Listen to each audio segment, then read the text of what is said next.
Okay, number two, let's see, that was cutting spending, Yep. and Yep. that would And involve what? and I have targeted to eliminate $15 billion of spending out of the budget. And the place we've got to do that is first, we've got to reduce the number of state workers. You know, it's interesting. This year, we'll have about $83 billion of revenue in the general fund in California, and it's down from slightly over $100 billion because of the recession. But what I did is I said, when was the last time we had $85 billion of spending? And it turns out it was 5 years ago. Mm-hmm. And then I asked the next question that every business person in California would ask is, how many people did we have working for the state 5 years ago? Turns out 40,000 less. Mm-hmm. So my view is let's, over time with attrition, let's get back down to where we were just 5 years ago. And then we've got to use technology to do more with less. In the most technologically advanced state in the union, we don't use technology to fight fraud, to find waste, and to improve levels of productivity. And there's tremendous work we can do there. Number three is fixing kindergarten through 12th grade. And how would you go about doing that? Yeah. So I asked the question, given that we are so poorly rated, I mean, depending on the study, we look like we're close to, the bottom of the pack of the 50 states. I said, what other state has done a better job than we have, the big, diverse state? And as it turns out, all roads lead to Florida. So what they have done, and I think we should borrow these ideas. First, we got to grade every single public school, give it a letter grade, A through F, real transparency, so parents know what kind of school their child is in. And, I suspect that parents of third graders, if they find out their third graders in an F school, they'll be pretty upset. Then I think we have to increase the number of charter schools dramatically, because charter schools do a better job for our children, but they also give parents choice. And then lastly, we've got to find the gems of the education system, the great teachers, and we're going to have to pay them more. And ultimately, of course, try to find another line of work for teachers that aren't doing the job. Do you think we spend too much, too little, or just enough on education? I think we spend enough right now. We spend about $45 billion of the general fund, and we receive another $20 billion from the federal government. And my view is on a per-pupil basis, we're about in the middle of the pack, but we're at the bottom of the pack in results. And so here's what I think we got to do. We got to reallocate from overhead to in-classroom. If you think about that $70 billion, it's hard to know, but estimates are about half of it goes in-classroom, half of it goes to overhead.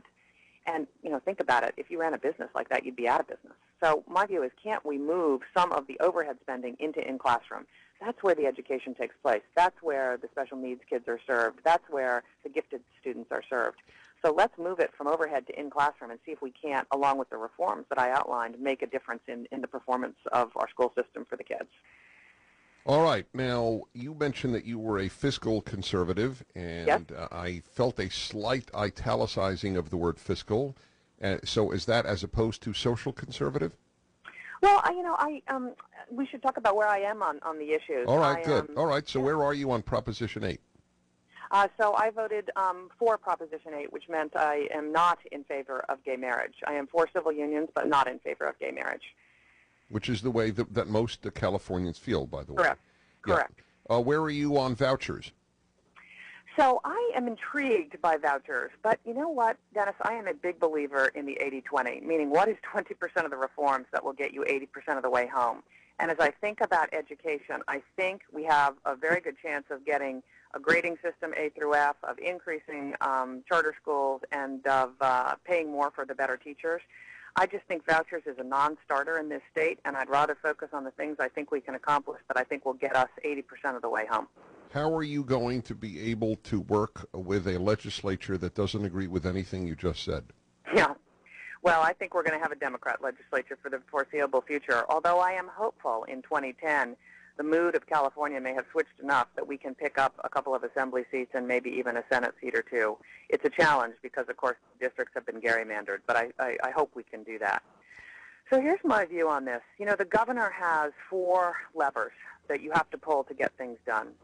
And with regard to the legislature, the governor has to work with the legislature, but the legislature has to work with the governor because the governor has line item veto in California, as you well know. And my view is we got to reorient the legislature to fixing our current problems. Last year, the legislature looked at 2,000 bills and I think signed over 900 into law, none of which was on point to the crises we face here. So let's stop the bill factory and focus on jobs, spending, and education. and let's work together to solve these very urgent problems in California. Meg Whitman, thank you so much for your time. I look forward to speaking again. Good. Well, thanks very much. 870 KRL.